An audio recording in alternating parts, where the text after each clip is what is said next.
let me head over here to Ed. Now, we're going to be talking about things with Azure DevOps. Now, Azure DevOps lets you do all kinds of things to help make your projects better. Now, I've been working on some projects on Stream, and I haven't written my code in a way that works really well with continuous integration or pipelines.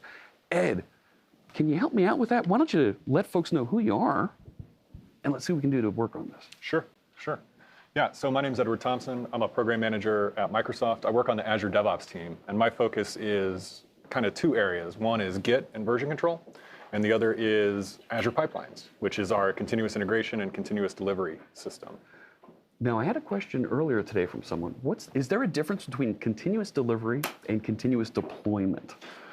You know, there's a lot of these terminologies that kind of get muddled and thrown around. Oh, yeah. You know, some people will say continuous integration is really only when you're building the master branch and not pull request validation. And some people kind of lump the continuous integration term to mean both things. Okay. And then continuous delivery and continuous deployment, again, gets a little questionable. Like, what is a deployment? Or if you go to a staging server, is that continuous deployment? Like, if I check in and it automates the deployment all the way to staging, is that continuous deployment? Does it have to go to production?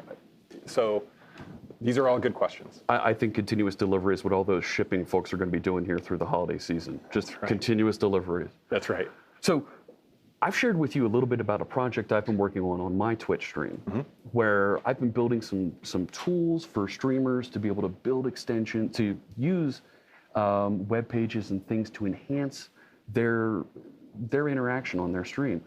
And I've never gotten Azure Pipelines to build quite right for it. And I started building it so it could go into a Docker container. Right. What are the steps I can take to make that happen so it builds and gets into that container? And then it'd be really great if I could deploy it. Well, let me show you. All right, let's do it. So actually, I've got your project right here. Okay. And it's here on GitHub, C#Fritz/Fritz.StreamTools. This is the one, right? That's the one. Right. That's the violator. Right. And it's an open source project. Everything's open source. Yeah. Absolutely. And I know that because I actually contributed a change to it. I opened a pull request yesterday. I was really pleased about that. And you took it. Of course. Oh, well, you know. Of course. My code isn't always the best. That's why they made me a program manager, right? Oh, man. So what I'm going to do is the first thing I'm going to do is fork your repository. So I'm going to make a copy of it in my account. I don't mind. Go ahead. You can take a copy. So I'm just going to click fork. And I've already, like I said, I've been working on this a little Practicing. bit. Yeah, exactly. So I'm going to find this one. I've got this. This is a GitHub organization I set up just to manage this. Okay. I'm going to fork it right into there. Just takes a second. I love that little image. Yeah, I know, we're me too. copying it. It's the old copy machine. That's right. And then after that, the easiest way to get set up with Azure Pipelines is through the GitHub Marketplace. So Azure Pipelines actually has a GitHub Marketplace extension, and that is by far the simplest way to get started. So all you have to do is scroll over here to the continuous integration section. Okay. Click there, and you will find Azure Pipelines right there. Oh, my gosh. So get started. And of course, it's totally free for open source projects. So all I have to do is hit set up a new plan. I've got this free plan. That's great. That's all I need. And I select the account. Like I said, I've got a couple of GitHub organizations, so I've already got it set up. So I'm going to select this one, the one that I just forked into. That's right. Yeah. And then just click install it for free. So no charges for open source projects, totally free, unlimited build minutes per month, and all I have to do is click complete. Once I do, it'll bring me over to Azure Pipelines. I'm going to select the repository that I want to use. That's the one I just forked. Click install. It's going to make me enter my password just to confirm. It's going to make me log into Azure DevOps. Click that account right there. And so if you've never used Azure DevOps before, you can go ahead and get started, create a new organization. I'm going to reuse one that I've already set up. Okay. I went ahead and set one up for today. And the reason that I did that is so that I could create a project and so that I could, over here, this is Azure DevOps. This is the project I created. What I needed to do is add some secrets. Okay. Didn't want to type them in here. No, probably not a good idea. Right. All of a sudden, I'll be Bitcoin mining before the end of the talk. So, I can't tell you how many times I've accidentally leaked a key on my Right. Twitch stream. Right. I totally believe it. So, so what I've done is I've gone ahead and set up a set of variables that we can reuse later that have those secret keys in there. So, All right, variables. Are those variables that are available throughout my build? They are. So Azure Pipeline sets up a number of variables itself. Okay. But you can also add variables either right here is the easiest way to do it. This is a library. I can just give variables names. Some of them are just normal variables. Some of them are secure. So this won't actually show up. There's no way to see this. You won't see it in the pipeline. You can't echo it out, things like that. Awesome. And that's the password for the container registry that we're going to publish to. All right. So again, don't want to leak that out. No. Right. So here we are. So GitHub's taken us to Azure Pipelines, and we're going to go ahead and set up. We're just going to select the repository we want to build. And when we do, Azure Pipelines is actually going to analyze it and look at the code that's in there and try to come up with the best template. Best match. Yeah. All right. And it looks at your code, notices it's a .NET project. Okay. It suggests that we build a .NET app. I don't want to do that, though. Okay. I want to build a Docker image instead. And that's one of the other templates we have. Yeah. All right. Because you actually want to do this nice modern deployment system. You want to build your .NET Core app into a Docker image. You want to deploy the Docker image. And so we've got first-class support for that as well. Yeah, my thinking is if this is a set of tools that folks that are running streams want to use, put down your own little image, configure it with everything for your stream, for your project, and run it wherever you'd like, on your local machine, in the cloud, wherever makes sense to you. Yeah, I think that totally makes sense. I love that sort of a setup, but it's not something that I'm super familiar with. So we're going to hope that I don't screw anything up as we go, because the code I write is like old school native code these days. Okay. So all right. This newfangled modern world I'm not super familiar with. So let's see if we can get it right. Modern world of YAML. Of YAML, that's right. And here we've got some YAML. Yeah. So listen, if you're one of our friends out there hanging out in the chat room over there on Twitch, make sure you send over your questions that you might have for us about Azure Pipelines, and or anything about the project that we've been working on, and the moderators will pass them along to us, and we'll be happy to answer them. Absolutely. So this is the default YAML for building a Docker image. I just want to make a few tweaks to it. Okay. Based on what you want. So first of all, the first thing we want to do is select where we're going to do the build. We support cloud-hosted builds for Linux, for Windows, and for Mac OS. But for a Docker sort of setup, I think Ubuntu is obviously the right way to go. Oh, it's a nice one to use. Yeah. So second, here's the variable section. So I can define variables here also that will be used throughout the build process. And I want to change this a little bit. I want to use the array syntax instead. So I'm going to set a variable that has a name of image name. So I'm just going to change this and a value. We're going to change that from your container image name. We're going to call it fritz.streamtools. And Oh, you got a typo in there. I do, thank you. Pair programming. Pair programming indeed. Absolutely. And then I'm going to bring in that variable group that I defined earlier. So that's got all the Azure secrets. So now I can actually refer to those. Do we need a hyphen in front of value? No, I don't. Okay. So it's name, value. I don't know my YAML. I'm learning, but I think this is right. Okay. And then I'm going to set the Docker file that we want to build. And that should all be good. So that's going to run that Docker file, build that Docker image, and tag it with that. And once that's built, I want to do one more thing. I want to take that Docker image that's built and publish it up to my Azure container registry. Okay, so we have a private registry for our images that it's our working place. It's not public, but it's someplace that we can share these containers from. That's exactly right. And that's why I needed that username and password. I could publish up to Docker Hub. That's no problem. I'd probably need to authenticate there too. But I want to, there we go. I want to publish to my Azure Container Registry. So the first thing I need to do is run Docker login, and then I can Docker tag that image again. So it's got that tag. It's going to be called, fritz.streamtools. I also want to tag it with the container registry in the name. Oh, yeah. And then I can Docker push that image. If I can type it, there we go. All right. So, and let's give it a display name so that it looks nice when we see it. Okay. So yeah. So we're going to build this Docker image. We're going to push the Docker image to our private container registry. Let me just take one more look, make sure. Nope, I missed a closing parentheses. There we go.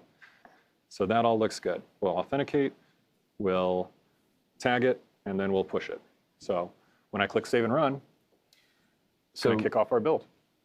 Okay, that's too quick for me. My gosh. So, all right, display name that you put down there at the bottom. That's the display name for this step. For this job, for this step in the build task. Okay. That's right. And I get the scripts. That makes sense. Okay. I'm used to seeing those because I'll run them locally on my machine so that I can push to a container registry. Yeah, that's exactly right. The way I think about continuous integration builds is that I want it to be as similar as possible to the development build. Okay. Because that's familiar. Sure. Now, Kirsten has a good question in the chat room. What if I wanted to add unit tests into this and fail in the middle of it? Is that just another step? It's just another step. Yeah. You can just run whatever commands. You could you could run .NET test. .NET test. That's exactly right. And then run the test, and then if any of them fail, it gets a non-zero return code. It'll stop. It'll stop. Fantastic. That's exactly right. And then you can even publish the test results up into Azure Pipeline so that you can actually examine the tests and look at, kind of drill down and see what failed. Oh, it's and very what program manager doesn't love test results and numbers, meters and things that they can look at. I do love all of that. Oh, yeah. So when I click save and run, what it's going to do is it's actually going to take this YAML, check it into my repository on GitHub. That's why I forked it, because I can't check into yours. At least until you give me that commit. Until I accept and that's right. Give you that commit. Yeah. So I'll click save and run, and what that's going to do is it's going to kick off our first build. So it's going to create the first Docker image and upload it. Okay, and it uploads to the registry. Now, eventually, I'll be able to push that out to an Azure, right? I'll be able to do a release and push that to an Azure app service or a container service. Right.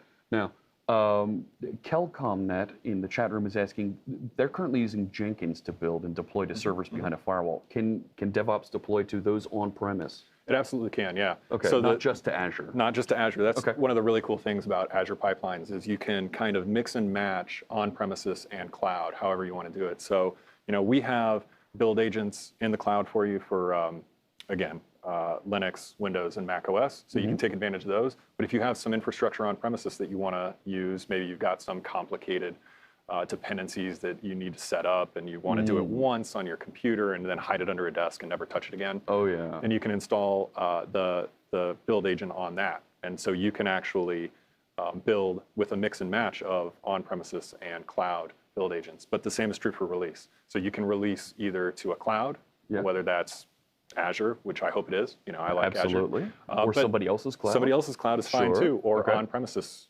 infrastructure that you already have. That's no problem at all. Awesome. Yeah. Okay, so I'm assuming I would have to install a little piece of software on my on-prem stuff so that it can be visible to the DevOps so we can publish to it. That's right. That's exactly right. I got you. That makes sense. Yeah. While we're waiting for that, Guatello, I hope I'm pronouncing that correctly. How do I set up multi-tenant deployment with the main repository and a different selection of plugins from another repo for each tenant? Oh, wow. That sounds really complex. That's some advanced stuff. The nice thing though is that you can that YAML is very, very flexible. Okay. And so you can in fact just run some Git commands. If you have a deployment to go to say production and you want to bring in other plugins from another repo, you can just run git clone. Okay. You can use submodules. You can use git LFS. So you've got a lot of options on how you want to orchestrate your source code and then send it off to deployments. And so you can decide which builds are going to run based on the deployment target, for instance. Okay. Okay. That makes a lot of sense to me. So, oh, I'm sorry. No, I was going to say with the different ways that you can pivot and write the code there, I guess you can set up that logic to run different sets based on outcomes. That's exactly right. Okay. And you can do a lot of conditions. You know, if this step fails, move to this step. If this step succeeds, go to this step instead. So you can kind of, you can really just build a whole graph of the directions you want to take. You can fan out, you can fan back in, wait on different resources. So you can kick off some builds in parallel, some steps in parallel, and then wait for all of them to finish before collecting all their output, zipping it up or whatever, creating an artifact from it and moving on. And I'm thinking of things like Xamarin apps where I might kick off parallel builds, one for here's the iOS version, here's the Android version, and then at the end, collect them together and publish the results. Yeah, that's a really cool idea. One thing I see people do is they've got a back end that's .NET Core, they've got a front end that's TypeScript, and so kick off the builds for each of those in parallel. Oh, very cool. Yeah. Okay. Now, Kirsten has another question for us. Ooh, looks like we've got some results. We do. Let's get Kirsten's question first.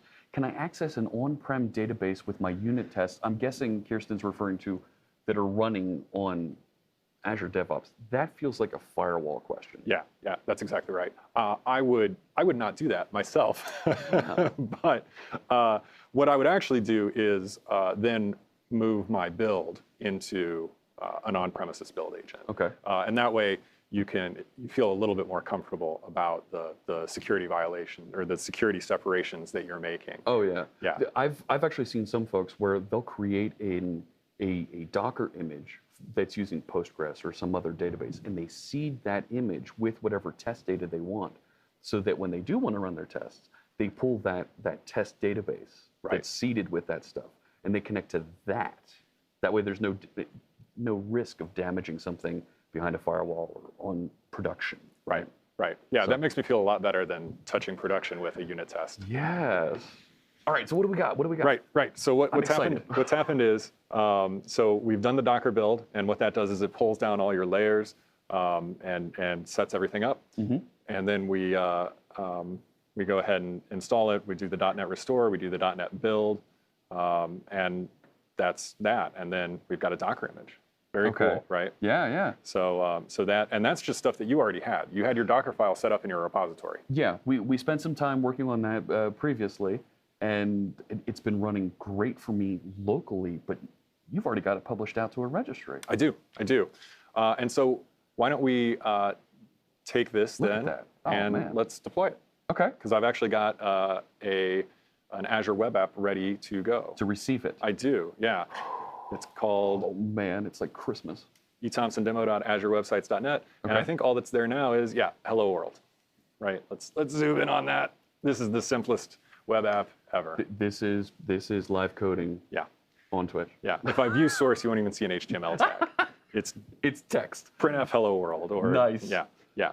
So let's set up a release. And so the release pipelines functionality in Azure Pipelines is also incredibly powerful. So I'll just click on that, create a new pipeline, and I'm going to select Azure App Service Deployment. That's where we want to go. Absolutely. But again, this could be an on-premises sort of setup. You can, deploy to IIS. You can deploy to other clouds. It doesn't have to be Azure. Sure. But Azure's the one that I prefer. So, and we can set up all sorts of crazy stages. And again, if you saw Donovan's keynote, fanning out, fanning in, very complicated. We're going to have one. Sure. We only need one stage right now. We're going to call it deploy to production. And what we're going to do is we're going to tie this deployment, this release, to the build that we just did so that we can grab the build number out of the that got published. The completed Docker image that was published. That's right. Okay. So you can tie it to all sorts of artifacts so that you can trigger basically when a GitHub repository gets updated. But we want to tie it to a build. Sure. And every time I start walking through continuous integration or continuous deployment, these visions of the mousetrap game go through my head. You know what I'm saying, right? I do. It's like, I know how to put this together, but do I need the bathtub with the guy flipping into it, or no? Maybe you do. Maybe I do. Yeah. Okay. So that's part of Azure now, is the bathtub flipping guy. Yeah, Yeah, definitely. Okay. I think we announced that today. Oh, fantastic. Yeah. Guy in a red shirt mentioned it. So I'm gonna actually use a newer version. This is actually the preview version of the app service deployment. And I'm going, because that's the one that I think has the best functionality and the best support for containerized deployments. Okay. And that's exactly what we want, right? So I've got an Azure subscription. Oh, I think I need to authorize it. So I'm going to have to log in really quickly just to tie the Azure DevOps account to the Azure portal. Right, because DevOps, while it has the Azure name, isn't the same as your hosting Azure plan That's exactly right. for all your Azure services. There we go. I'll You stay have to signed in. connect them manually. That's right. So you just connect them up because yeah, you might want one Azure DevOps account to talk to a different Azure portal account. Okay. Now, if I do have other people in my organization, I want to make sure that they can't see or touch those subscriptions. They're prevented from seeing that, That's right? tied. Yeah, once the authorization's done, you can do that as an administrator. You don't have to do, you don't have to mess with it ever again. Nobody can do anything. So now that's all linked up. And so yeah, that subscription is now nice and locked. And so I can say, again, we've got all sorts of options. You can deploy a mobile app. You can deploy Azure Functions. I want to do a web app for containers, and I'm going to do it to a Linux host. And once I select that, it actually figures out all of the web apps that I have that satisfy that condition. Again, eThompson demo is the one I want to use. Mm-hmm. Registry. So this is our container registry that we set up. That we published to in the previous That's right. build. Okay. That's right. Okay. And give that the fully qualified URL. And then the image that we want to use is fritz.streamtools, and we'll use the build ID. So we published a build ID, that's the tag in the Docker image, and we'll just reuse that. Grab it and carry it along to this process. That's exactly right. That's why we linked the build previously, so that we could use that build ID and know that output information. That's exactly right. Okay. That's exactly right. So now we save it, and then we can create a release. It's that easy. Oh, man. And we can watch it go just like before. It'll take just a little bit of time to spin up a host and start doing the deployment. Okay, there we go. Two tasks. And it'll find that third task. And so this is actually the money task. This is the one that's actually doing the deployment. Copying that image out and spinning it up. That's right. Oh man. That Very is exciting, so right? cool to see. Yes, Yeah. right? Because it's like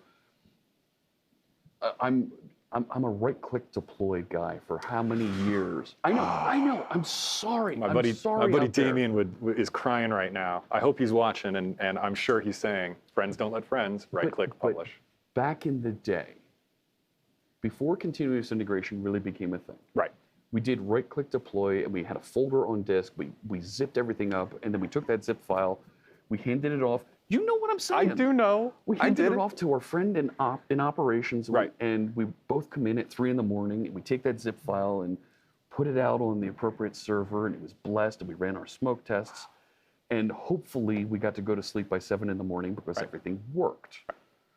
Seeing the deployment like this, I want to cry. It's like 15 years ago, this was a pain in the neck to do. Oh yeah.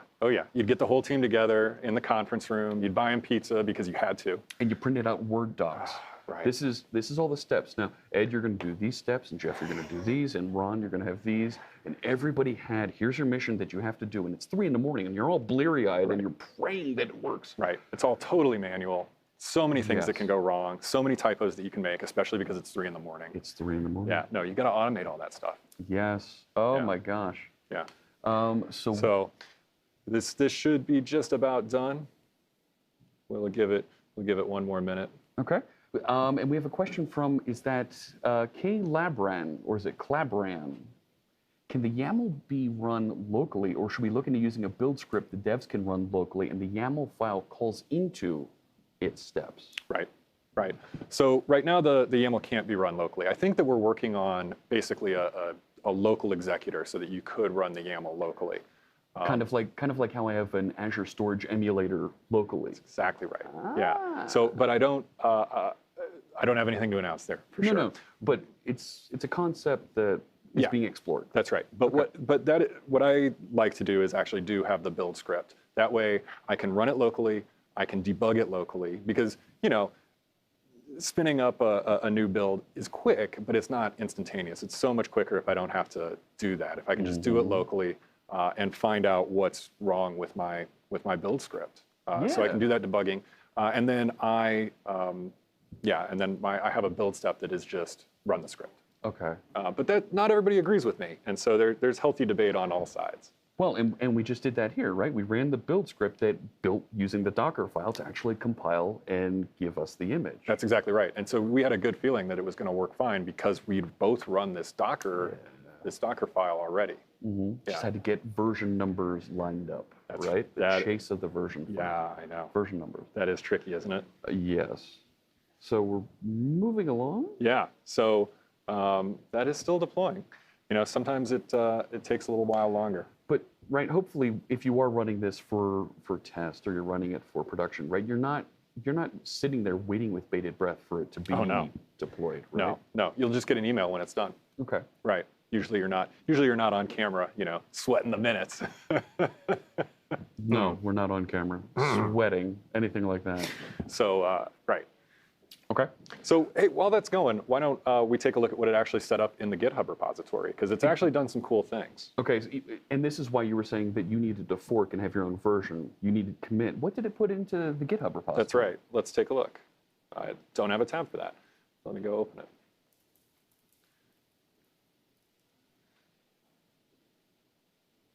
There we go. So yeah, this is the forked version.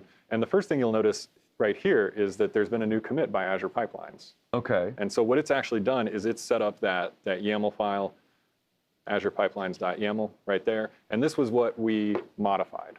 That's exactly what you did in the web browser. That's exactly right. Okay. And so now I can just keep making changes. I can just git clone this repository. I can do it right here if I want to make changes to the way the build process works, and it gets checked in. It's called configuration as code.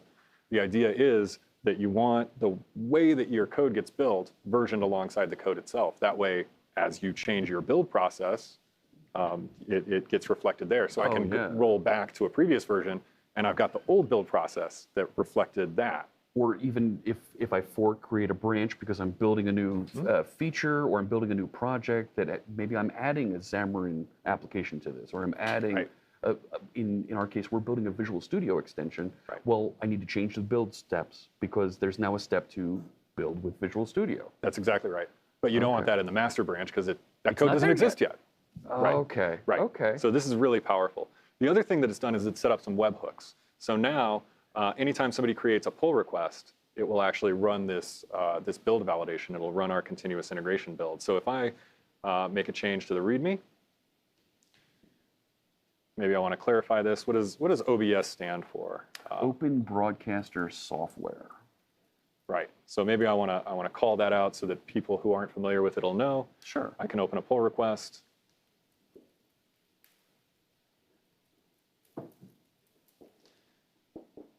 Create a pull request. There we go. And there we are. And now what you'll see is we've got this check field here. So what it's actually doing is every time somebody opens a pull request, it will go to Azure Pipelines to start a build for this change that we made right there. Oh, now, okay. That's pretty cool that it's running the build, but it's running the build for the README. Is there a way that I can put a filter on that so that it doesn't run for Markdown files? Yeah, so you can, in your build script, you could maybe take a look at what you wanted to do. Would be the easiest way to do that, I think. Because you might want to do something with Markdown files. You might want to make change. You wouldn't want to do a full code build necessarily. No, but you might lint the Markdown. Ah, okay. Now, you set that up to trigger whenever there's a pull request. There's a question in the chat room asking, well, can I schedule this? Perhaps based on a cron. Sure, absolutely. Yeah, so you can set up so this is our continuous integration build. It'll build every time somebody pushes something to master. I'm sorry, dev. Your default branch is dev. Yep. Somebody pushes something to dev on GitHub. Okay. Or every time somebody opens a pull request. I could also create a new build pipeline that runs maybe at a certain time, right? So I can let's just go ahead and select that YAML build, and I've got all these triggers here now. So the default right one, there. yeah. So the default one is to trigger based on continuous integration check-ins, but I can add a scheduled build to run as well. Very There you go, straightforward. chat room. And you got to That's watch out for easy. you got to watch out for these time zones, man. So I live in the UK, and so I've got some continuous integration builds that kick off at midnight every night, which is a little bit different when you're here. When you're in the States? Las Vegas, yeah. Right. I was like, Pacific time, what, that's 9 hours ahead? yeah. I was like, why are all these builds running all of a sudden? So, pro tip, time zones are terrible. They're not terrible. They're confusing. They're confusing. So, okay. So while we were looking at that, it turns out that our deployment finished. So let's take a look at what happened. It ran and updated to point to my container registry and fritz.streamtools number 77. So let's actually go load up that website. So it was hello world. We're going to hit reload, and hey, oh man, look at that. So that these is are your the stream tools, tool. yeah, that we've been building. Right, I've got that current viewers widget that I use, and the current followers, and those are just pulling test data now because we haven't registered any information. Okay. So where you had put variables in for deploying to the container registry, I have some configuration information that we put into our app settings around like my Twitch credentials. Got it. So that the bot can pull down and appropriately access my channel and pull that information. Otherwise, I just have a test piece of data that just updates occasionally, so you can see that it works. But we can do things like if we go to follower goal up top there and pull that down, configuration, and this gives so this is a little configuration thing. Until we fill out some of these, it'll reload that preview and give us the full information, a little bar, right? One of those gauges. Everybody likes to have a thermometer. How close are we to goal? So that's what this will do. Cool. So, oh my gosh, it works and does the thing. Now, when I'm ready to deploy the next version, right? When I finish when I get ready my next feature and I'm ready to deploy that, will I always be triggering the release, or is there something that I can do to say only trigger the release when this happens, right? Now, you pointed out particularly, and I'm thinking out loud, that I use that dev branch. This is where I'm working, but master is my production quality. Right, because you use Git Flow. Yes. We'll have a conversation about that later. Oh no. I've been a bad developer. Anyway, I'm sorry. Not a problem. I didn't mean to interrupt you. No, please. Oh my gosh. I'm in so much trouble. So what we've done is the release that I set up is triggered manually right now. Okay. So there's no sort of automation yet. Okay. But what we could do is we could set up, just like you had build triggers, we can trigger a release based on a build. So every time we do a continuous integration build, we're going to upload something to the container registry. Every time that happens, we could trigger a release to a staging server, for instance. And so I could do that smoke test. That's Make sure that it loads up and has in my case, my Twitch configuration loaded properly for this. That's right. That's right. Okay. So what we did is we just added this one stage, deploy to production. I could add a new stage, and let's call it staging. Let's see if I can remember how to set the. Here, actually, no, that's not what I want to do. Let me get rid of this. And I love how flexible, because I've built this with ASP.NET Core, it's just a little website. It's an easy sample that we can push around like this, and how flexible the DevOps tools are at picking up and just run with it and let's deploy and package it. Oh. Right. So, and let me change this. So, and this is something I actually do with my blog, which is perhaps a bit of overkill. So what's going to happen here is the first thing that happens in this deployment, and this is the sort of thing that you might have for an automated continuous deployment sort of setup, is it's going to deploy to staging. Yeah. And then I can add some approval gates. So I could add myself, for instance, as an approver here. So now we've actually need a manual approval before we go to production. Yes. So it'll go to staging all the time. Every change you make goes to staging because it's a staging server. Who cares? Right. But production, of course, is a little bit more important. Yeah. Oh, yeah. So what you can do is you can go to the staging server, validate that everything's working correctly, and then deploy to production when you're happy. Very cool. Okay.